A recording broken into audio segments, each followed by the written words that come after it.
Akira, to discuss the findings and what you think the findings show. So what we do at Economist Impact, we're part of the Economist group.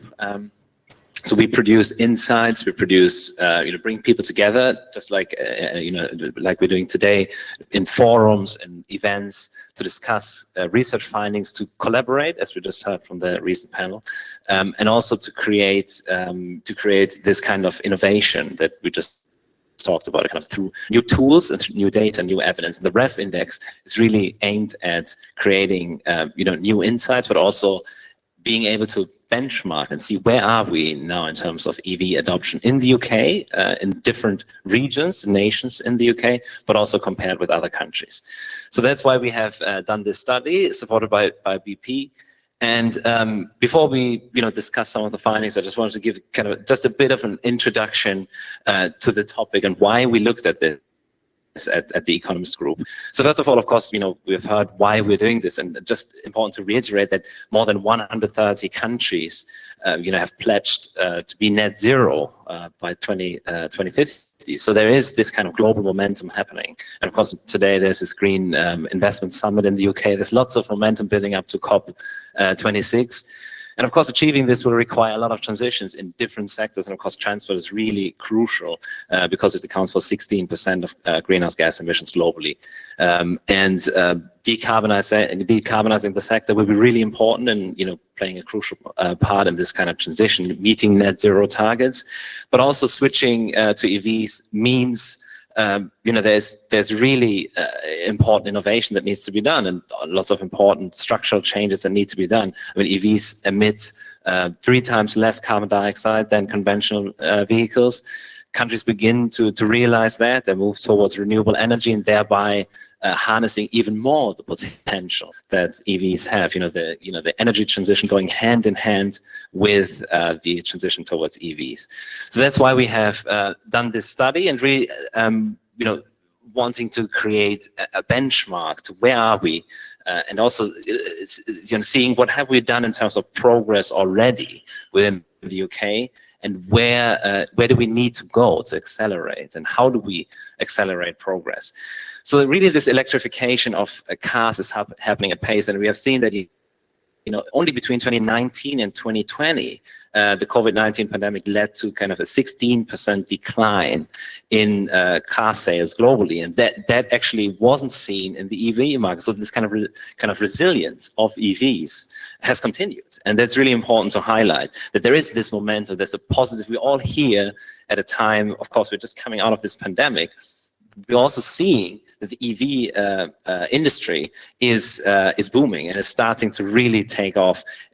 Sales of EVs grew by 40% despite this global decline in car sales overall. There's obviously more to do, and that's why we did this index, because we want to see where are we today, but also what do we need to do to get to 2030 with this very ambitious target that we have in the UK, but also in other countries. So it's really about this index. It's really about providing this kind of first of its kind, state-of-the-art assessment of where we are, a framework kind of measuring EV readiness and identifying the barriers as well that need to be addressed to accelerate EV adoption. And so what we have done is, at Economist Impact, we assessed 23 indicators across 8 pillars, and you can see the 8 pillars here on the screen. And these are all indicators of readiness. And just the panel we just heard about, some of these key aspects, such as charging infrastructure, affordability, were mentioned there. And we want to bring all this together in an index to really get this evidence together to look at where we are and benchmark where the UK currently is. So first of all, affordability. We heard how important this is. So switch to EV being affordable for the average consumer. So this is based on the price, of course, of buying, but also of operating an EV. And we heard about the total cost of ownership. And we need to compare this to conventional vehicles, but we also need to compare this to across different income levels in the UK. And that's why we looked at the different regions and nations in the UK. So affordability, key pillar. Then we have the purchase incentives. So do governments, do they provide an authority? Do they provide the right incentives in terms of financial, but also non-financial. We heard about some of those, incentives already in the recent panel. How do we encourage through incentives this switch? Then we have consumer sentiment. We heard that there is still this kind of reluctance, and how do we overcome that? And how willing are consumers to buy an EV for their next vehicle purchase, and what drives this kind of consumer sentiment? Then we have the charging infrastructure, and that is really, that's your business, but that's also a crucial aspect that was just mentioned in the panel. So are there sufficient charging points in the right places? So it's not just about having the numbers, but having them in the right places, offering the right speed of charging. So this is the charging infrastructure pillar. Then we looked at energy infrastructure, and that's why we mentioned, this has to go hand in hand. So we have the energy sector being part of this solution by sufficiently providing, renewable energy, as well as, helping with the grid capacity and these kind of things. So that's the pillar that looks at energy infrastructure. Then we have regulations, and that was mentioned as well. I mean, the city council level is really important, as well as national regulations. So we looked at, are regulations in place to support consumers and manufacturers in making the shift to EVs? So this is an important part of it. Then uptake. So we looked at, what does all this mean in terms of the ultimate uptake of EVs? So is it reflected, all these kind of policies, these incentives that are provided, are they being seen in terms of uptake? And then finally, availability. So it's also about the supply. What about the manufacturers? Are policies and incentives actually helping EV sellers, providing EVs in the market? So yeah, so that's what the study is all about. So my question to you, Akira, and of course you have a focus on the charging infrastructure, but first of all, to really get to get into the discussion, could you just share a little bit about why BP supported this study, the creation of the REV index? Brilliant. Thanks, Mon. And absolutely delighted to be here at the World EV Congress. I think one of the reasons for doing the study was really try and benchmark and understand where we are in the UK, but particularly where we are globally on a number of country metrics. Clearly, the study isn't perfect. It's not intended to be. It's meant to inform and try and create debate and discussion. And really, the intention is to try and get all of us in the room to partner, to work with government, policymakers, business, etc., to really drive forward on the transition. I think we all know why it's so important, right? We're basically facing the biggest infrastructure energy change out we've ever seen in society over the next decade or two, right? So we're all in it together, and it's incredibly exciting. As BP, we announced our net zero ambitions back in February 2020. So clearly we've got our targets, and really this is about trying to provide a little bit more context from what we're seeing in terms of some of the key challenges. As Martin said, all of this REV index stuff is public. You can go on the website, it's all available. Certainly been involved with a number of expert panels, etc. But it's meant to be inviting a discussion and a dialogue as we move forward and trying to tackle a lot of the challenges we're seeing.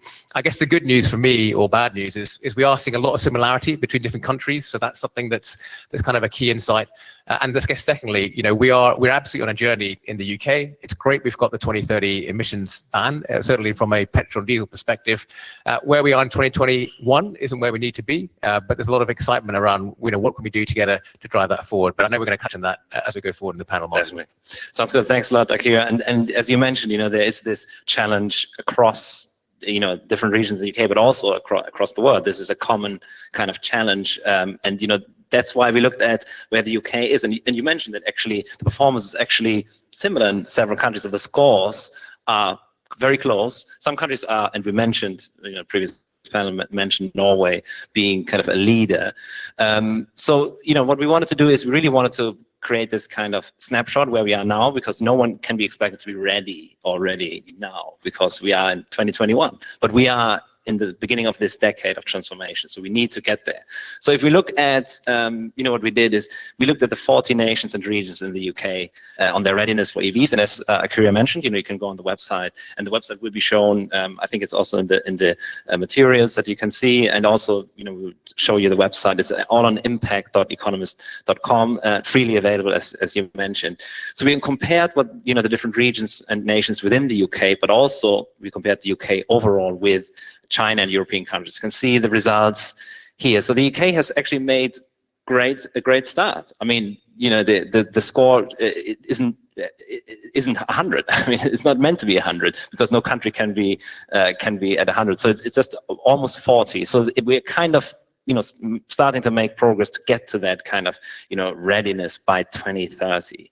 So what we did is then we looked at, how the UK compares. And the UK has already made this progress. Registrations have grown 50-fold over the past decade. So that means on average, 50% increase in registrations each year. So this is just, highlighting that the UK is actually doing well. However, compared to leading EV markets, the UK actually ranks 7th out of 9 countries, as you can see here. So question to you, Akira, so how do these country level scores fit with your expectations in terms of, which countries are the most prepared for EVs, and kind of were you surprised by how the UK did in the index? Yeah. I think it's not a surprise to any of us in the room that Norway scored the highest, right? Because Norway's had quite advanced policies in this area for quite a while. I should say, I know Nina talked about REA. I was seconded to UK government for 3 years around strategy in 2009, 2012. So I'm a little bit sad to see UK at number 7 overall. But I think if we really extrapolate and had a list of 100 countries, right, the UK would still, I guarantee you, be in the top 10 to 20, right? So we shouldn't be bashing ourselves in terms of where we are. But having said that, and we'll talk about it, I guess there's equity in terms of regional distribution of our charge points. There's affordability, and the panel talked about that as a perception. And absolutely, there's something about the right speed for the right need. And so if we can tackle those 3 areas, then I do think the UK could propel itself to be 100 and certainly be topping the chart over the next 5 or 10 years. Right? Yeah, and you mentioned those disparities, and this is really one of the key findings. If we take this kind of closer look, there is this, wide distance, in terms of performance across the country, in terms of, policies, uptake, and so on. So if we just look at those kind of findings, and we can see that, there's really those kind of 5 key findings. So first of all, we have, first of all, let's look at the regions. London performs much better than others, and this is because the policies have been around. The ultra low emission zone. There's also higher income levels. The affordability is better. But London is actually really doing well in an international context as well. It's actually only Norway that performs. So if London was a country, only Norway would perform better in this index. It has not only a high density of chargers, it also has a higher share of ultra fast chargers. We heard how important that is. It's not only about having many chargers. It's about having the right chargers with the right speed. And then, of course, the income levels are higher, so uptake is higher, supported by local policies, as I mentioned. So it really has created a kind of coordinated approach within London, but then there needs to be more of this coordinated approach across the UK. And that's really, as we can see, this wide disparity is something that the UK government could look at and say, maybe, we can bring all together in a more coordinated way and move towards more progress. So how did these results by region, Akira, how do these fit with your expectations? Yeah, and I guess sadly it wasn't a shocker to see London top the charts, right? And again, with the lower carbon emission zones, etc., to move forward. Having lived in London, Scotland, Yorkshire, and West Midlands, I kind of see all the pain points across the regions. I think it's more important to look more forward-looking and certainly think through what do we need to do as a group over the next few months and next few years, right? So there's some fantastic discussions going on. I speak with Adrian from Instavolt. It's not a competitor collaborator. We're all trying to work for this together. The most important thing for me is about heat mapping and regional heat mapping, right? So left to our own devices, each charging operator, including BP, will probably saturate something like 70 to 80% of this heat map, right? Left to our own devices without intervention. Why do we do that? Because we generally believe utilization levels will get to the right level, but that would leave 20 to 30% completely underserved. So societal equity is so important in how we drive forward the just transition. So working with ourselves, with government and others, we are sharing those heat maps to try and think through, well, if that's the case, how do we manage and actually fill the gap for the 20 to 30% that would be underserved if we don't intervene, right? Definitely work in progress. We haven't solved it, but I think forums like this and continued intervention, discussion, and dialogue across policymakers, business, and across competitor sets, right? That's how we'll actually drive forward the just transition. But it's all about equity, right? We actually really have to drive forward equity so that every region is covered. Otherwise, we're not going to succeed in the transition. Completely agree, and actually that really shines through in the study as well, is this equitable access that is really important for all of the different elements in terms of affordability, charging infrastructure, and the policies. So it's all kind of boils down to having this kind of equitable access. And the 5 key findings, just to kind of highlight what these are just across the UK, kind of highlight this need for this equitable access. So first of all, we have these ambitious targets for EV adoption. When compared to global EV markets, actually they are quite ambitious, but a smaller share of consumers see themselves actually buying an EV. So this is really important in terms of the consumer confidence isn't there. And maybe forums like this, where we are all we are super excited, and we are rightfully excited. Out there, we need to create that excitement, and hopefully this study can help to show policymakers that that excitement is really important, that consumer excitement, the consumer confidence. And currently, it's not where it could be. So there's an element of progress needed in that space. Then we talked about cost, and the short-term cost of switching to EV is higher for consumers, and we know that. And in compared to other countries, the UK doesn't do particularly well in terms of that cost element. So, for example, Norway already has achieved the major achievement that you have a country, an EV actually costs less in terms of the 3-year average in terms of operating and purchasing costs than a conventional vehicle. Already Norway has achieved that now already. Obviously, we don't expect the UK to be there yet, but that's kind of the trajectory, or that's kind of the ambition in a way. So then we have the charging infrastructure. This is really important for you, but this is also important for many others. The panel that we just heard how important it is to have an equitable access and available speed, but also to have this kind of I think the panel mentioned the quantity of chargers, but it's also the quality of chargers. So the right speed for the right need. And then finally, of course, the energy systems. This needs to go hand in hand. And currently, that is not fully there yet. Even in London, the integration, for example, of renewable energy with, with EV uptake isn't quite there. There is this wide disparity, and that's a key finding, and really that needs to be addressed in terms of making the policies more effective to drive that, to drive that kind of uptake. So let's just look at some of the barriers that we identified that need to be overcome to really, to really accelerate that progress. And I mentioned again, there is progress. There's lots of progress in the UK. It's just about how do we accelerate that. So first of all, compared to the global EV markets that we looked at, a smaller share of consumers in the UK see themselves shifting to EVs. So we looked at some of the surveys, and you're all aware of some of those. We have the 2021 survey by Ofgem. Only a quarter in the UK of consumers intend to buy an EV over the next 5 years. If we look at other countries, for example, the Netherlands, over 50% of consumers would want to buy an EV. So there's clearly a gap there. And those lower levels of consumer sentiment are then, of course, reflected in uptake. That is clearly lower. So there has been rapid growth, as I mentioned, 50-fold last decade in registrations. But still, EVs only account for less than 1% of all registered cars in the UK. In Norway, that's already 14%.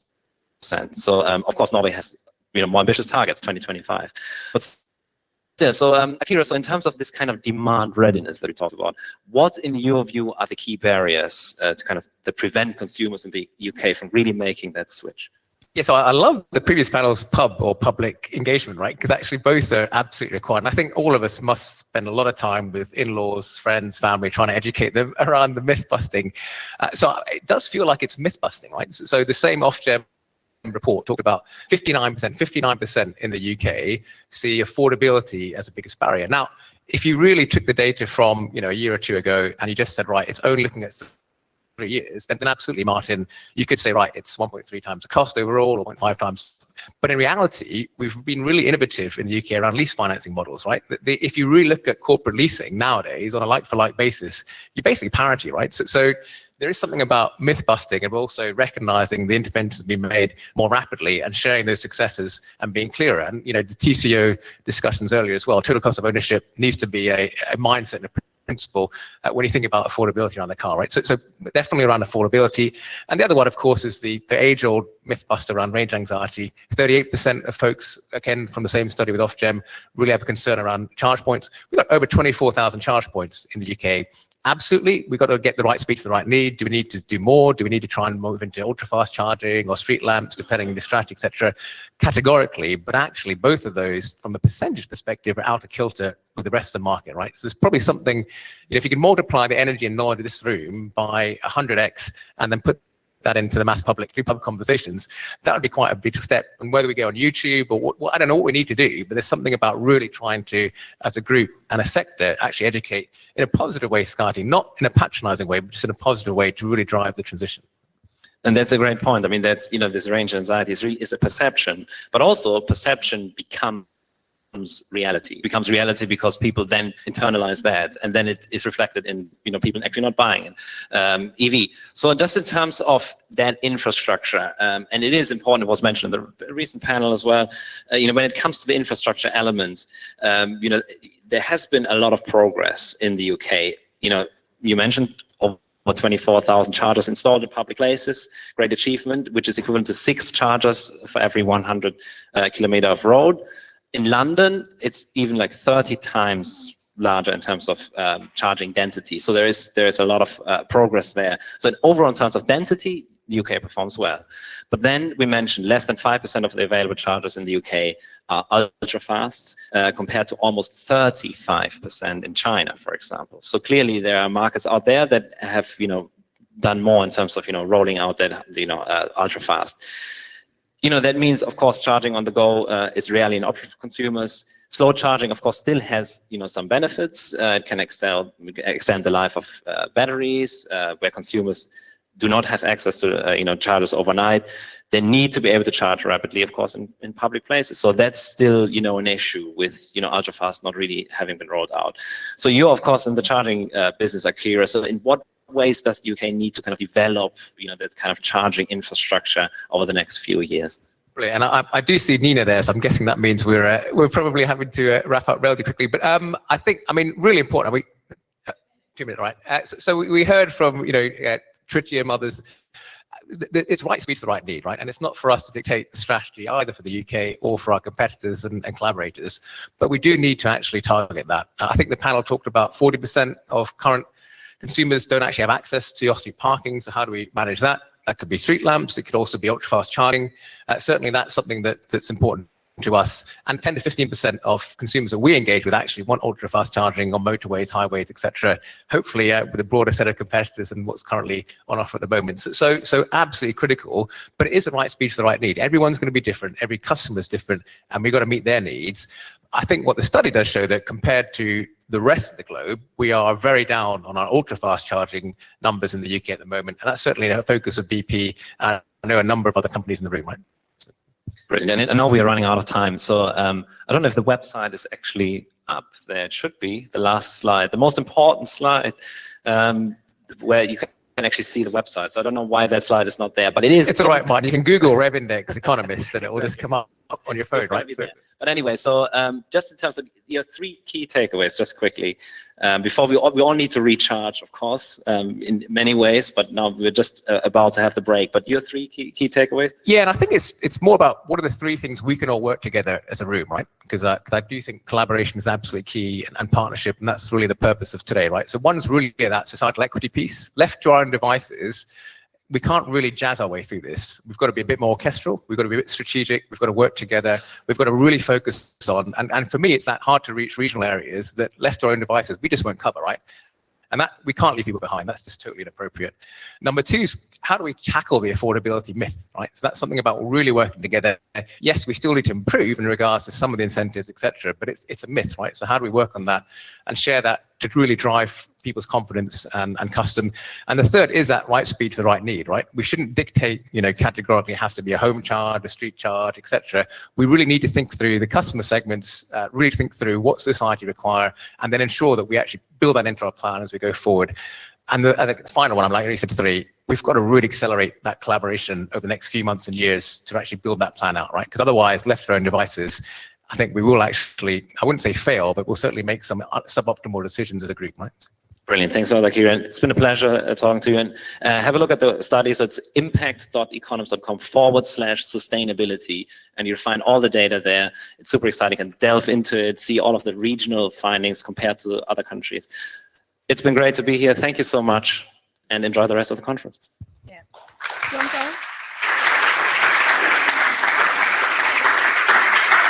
don't go, because the reason I was hovering is that we've actually got a few questions in the Q&A session, and I know everybody's would like to go and visit a certain room or go for a cup of coffee, but maybe I could ask you some of them, because it is a fascinating piece of work. So congratulations on that.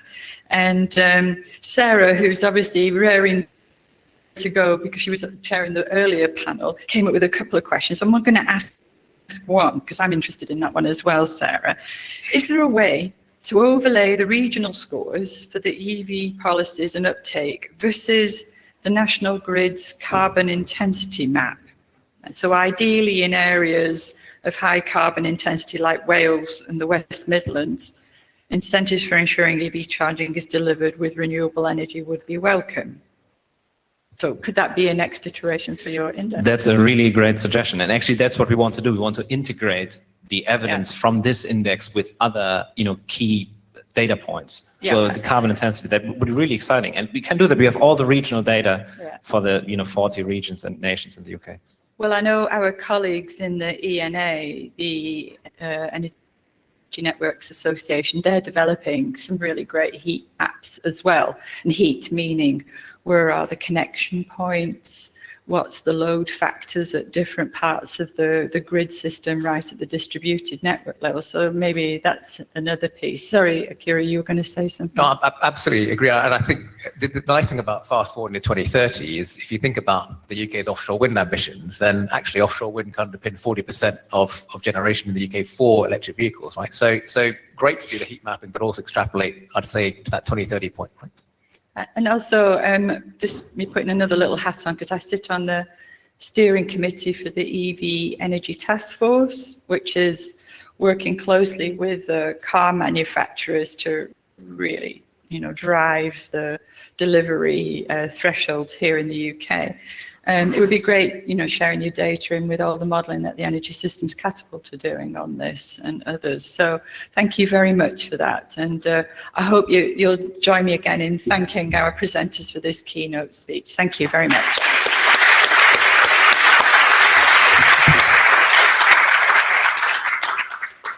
Okay, ladies and gentlemen, so there's a few more messages before you go bolting for a door. Okay, because the door you've got to bolt for, no, walk calmly and go and enjoy a cup of coffee and everything, is that left-hand door over there.